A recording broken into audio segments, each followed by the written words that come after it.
Hi guys, तो काफ़ी ज़्यादा अजीब लग रहा है ना, बाल कटे हुए हैं, आवाज़ भी काफ़ी ज़्यादा बदली बदली और दबी दबी सी है, चेहरा काफ़ी ज़्यादा उतरा हुआ है ना। क्या करूँ यार, अभी सिर्फ 2 दिन पहले ही हॉस्पिटल से डिस्चार्ज होके घर पे आया हूँ, शायद इसीलिए मेरी इस तरह की हालत हो रही है। हालांकि मैं इस वीडियो को अपने main channel mister Indian hacker पे डालने वाला था, लेकिन गाइस यार उस चैनल को बनाने के लिए मैंने बहुत ज़्यादा मेहनत की है, सच में बहुत ज़्यादा मेहनत की है। इसीलिए मैं इस तरह की अलग अलग वीडियोज़ उस चैनल पर डाल के उस चैनल का कचरा नहीं करना चाहता था। इसीलिए मैंने ये एक अलग ही चैनल बना लिया, क्योंकि यार देखो वो एक साइंटिफिक चैनल है और इस तरह की वीडियो सभी लोगों को पसंद नहीं आती है। आप तो मुझे अपना भाई मानते हैं, अपन तो एक फैमिली की तरह है, इसीलिए आपको मेरी पर्सनल लाइफ से भी इंटरेस्ट है। इसीलिए आप मुझसे पूछते हैं कि भाई आप क्या करते हो, यूट्यूब के अलावा आप जॉब भी करते हो, आप वीडियोस को किस तरीके से शूट करते हो, आप कहाँ रहते हो, आपका गांव दिखाओ, आपके फैमिली में कितने मेंबर्स हैं, और इस तरह के कई सारे सवाल जो आप मुझसे पूछते हैं। लेकिन मैं उन सवालों का जवाब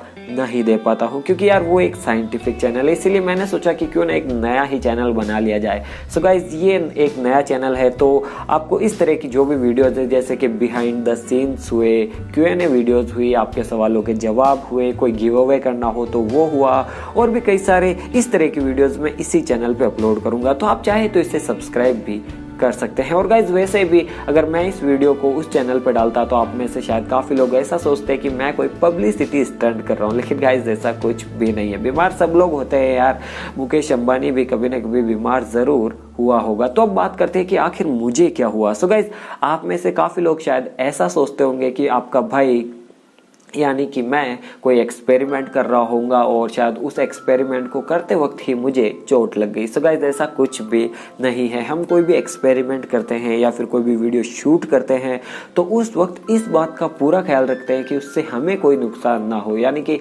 हमें कोई भी चोट ना लगे। हम उसके सारे रिस्क फैक्टर्स को बारीकी से देखते हैं और इस चीज़ का पूरा ख्याल रखते हैं कि हमारे में से किसी को भी कोई भी चोट ना लगे, क्योंकि हम उस कुछ भी करने से पहले उसकी सारी इंफॉर्मेशन को पहले कलेक्ट करते हैं। तो एक्सपेरिमेंट करते समय ऐसा कुछ होना तो इम्पॉसिबल है, तो ऐसा कुछ भी नहीं हुआ। तो अब आप सोचेंगे कि भाई क्या आपका कोई बाइक एक्सीडेंट हो गया या फिर आपको किसी ने दो डाला। सो गाइस, ऐसा भी कुछ भी नहीं है। आप इतने सारे भाइयों के होते हुए किसी की हिम्मत है जो आपके भाई को टच भी करके दिखाए? सो गाइस, ऐसा भी कुछ नहीं है। तो मैं आपको बताता हूँ कि एक्चुअली में मेरे साथ क्या हुआ। सो गाइस देखो यार, मुझे बचपन से ही एक बीमारी है जिसे शायद साइनस या फिर साइनटिस कहते हैं। आम भाषा में आम लोग उसे कहते हैं नाक की हड्डी बढ़ जाना, जिसकी वजह से आपको काफ़ी ज़्यादा ज़ुकाम रहती है।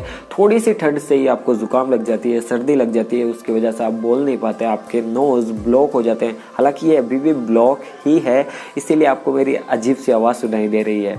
तो इस तरह की एक बीमारी थी। तो मैंने इस चीज़ को डॉक्टर को दिखाया तो उसने कहा कि भाई आपका ऑपरेशन होगा। तो मैंने पूछा कि इससे तो मेरी नोज़ ख़राब हो जाएगी क्योंकि ऊपर कट लगेगा। तो उन्होंने मुझे बताया कि नहीं, ये ऑपरेशन सिर्फ अंदर से होता है और इसे शायद सेप्टोप्लास्टी, DNS या फिर ऐसा ही कुछ कहते हैं। अगर आपने थोड़ी बहुत मेडिकल नॉलेज ली है तो आप शायद अच्छे से समझ पाएंगे। तो उन्होंने मुझसे कहा कि आपके नाक का अंदर से ऑपरेशन करना होगा। तो ये बात काफ़ी टाइम पहले की थी, तो उस टाइम मैंने इग्नोर कर दिया, मैंने इतना ज़्यादा ध्यान नहीं दिया। लेकिन अभी बारिश का मौसम था तो गलती से मैं फिसल के गिर गया और गलती से मुझे लगनी भी यही थी, तो यहीं पे चोट लगी।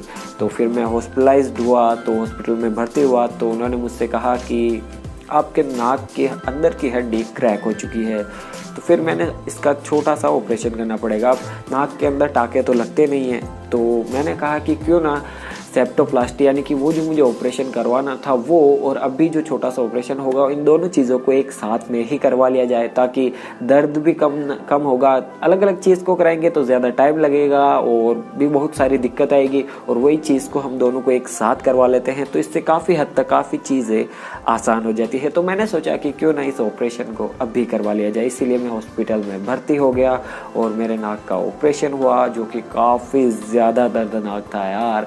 और पता है सबसे अच्छी बात क्या थी इस ऑपरेशन की, जब मैं ऑपरेशन थिएटर के अंदर था और ऊपर वो बिल्कुल फिल्मों में सीन होता है ना, बिल्कुल वैसा ही था। तो डॉक्टर ने बेहोश करते, सभी लोगों को बेहोश किया जाता है ताकि उन्हें ऑपरेशन करते समय कोई दर्द ना हो।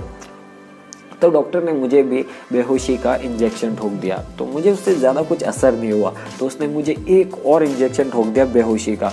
तो उससे भी मैं पूरी तरीके से बेहोश नहीं हुआ। मैं थोड़ा बहुत अनकॉन्शियस था, लेकिन मुझे फिर भी काफ़ी ज़्यादा होश था। तो आखिरकार डॉक्टर ने मुझसे पूछ ही लिया कि भाई यार आखिर बात क्या है, तू बेहोश क्यों नहीं हो रहा है। तो मैंने उनसे उस हालत में भी एक ही बात कही कि हमारे खून में ही टाइटेनियम है। तो उस डॉक्टर को कुछ समझ नहीं आया, तो वो बस मुझे देखने लगा और पता नहीं उसके मन में क्या चल रहा होगा, उसने क्या सोचा होगा, उसने फिर तीसरा इंजेक्शन भी ठोक दिया और मैं बेहोश हो गया और फिर मेरा ऑपरेशन हो गया। तो ये बात उस डॉक्टर को भी समझ नहीं है और आप में से भी शायद काफ़ी लोगों को ये बात समझ नहीं आती है कि मैं आखिर ये लाइन क्यों बोलता हूँ कि हमारे खून में ही टाइटेनियम है। अगर आप इस चीज़ पर रिसर्च करें या फिर अगर आप कहीं पढ़ने बैठे तो आपको कहीं पे भी ऐसा कुछ भी नहीं मिलता है कि किसी के खून में भी टाइटेनियम होता है। सो गाइस देखो यार, सिंपल सी बात है, टाइटेनियम जो होता है वो पूरी दुनिया के अंदर सबसे ज़्यादा स्ट्रॉन्गेस्ट मेटल है, यानी कि उससे ज़्यादा मजबूत धातु यानी कि मेटल और कोई भी नहीं है अभी तक। हाँ, आप सोचेंगे कि भाई यार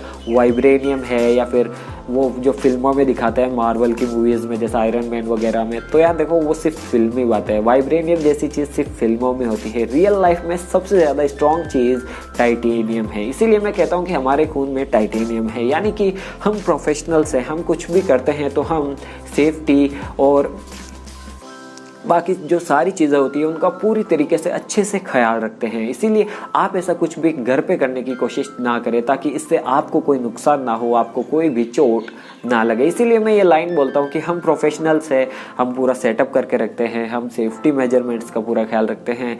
आप ऐसा कुछ भी घर पे करने की कोशिश करेंगे तो इससे हो सकता है कि आपको कोई नुकसान हो जाए, कोई चोट लग जाए। बस इसीलिए मैं ये लाइन बोलता हूँ कि हमारे खून में ही टाइटेनियम है। तो आई होप अब आप समझ गए होंगे कि इस लाइन का एक्चुअली में मतलब क्या है। ये बस एक कोटेशन है या फिर आप ये कह सकते हैं कि इससे हमारे अंदर जोश आ जाता है, बस इसीलिए। बाकी असलियत में तो खून में किसी के भी टाइटेनियम जैसी कोई भी चीज़ नहीं होती है। हाँ, आयरन जरूर सभी के खून में होता है, यानी कि लोहा, टाइटेनियम नहीं होता है।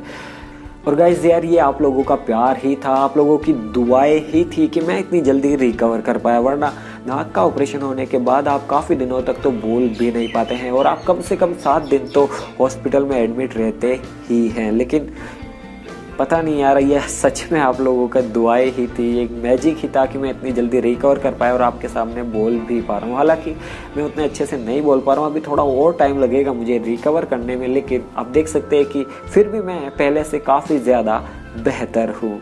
सो गाइस, बस थोड़ी सी दुआ और कीजिए कि आपका भाई जल्दी जल्दी से ठीक हो जाए, क्योंकि मैंने कहीं पर एक बात सुनी है कि जहाँ पर दवा काम नहीं करती है वहाँ पर दुआ काम कर जाती है। दिल से guys, thank you very much, आपने मुझे मेरे लिए इतना प्यार दिखाया। बस उम्मीद करता हूँ कि मैं भी जल्दी से ठीक हो जाऊँ। मिलते हैं किसी और वीडियो में किसी नए एक्सपेरिमेंट के साथ, तब तक के लिए बाय बाय।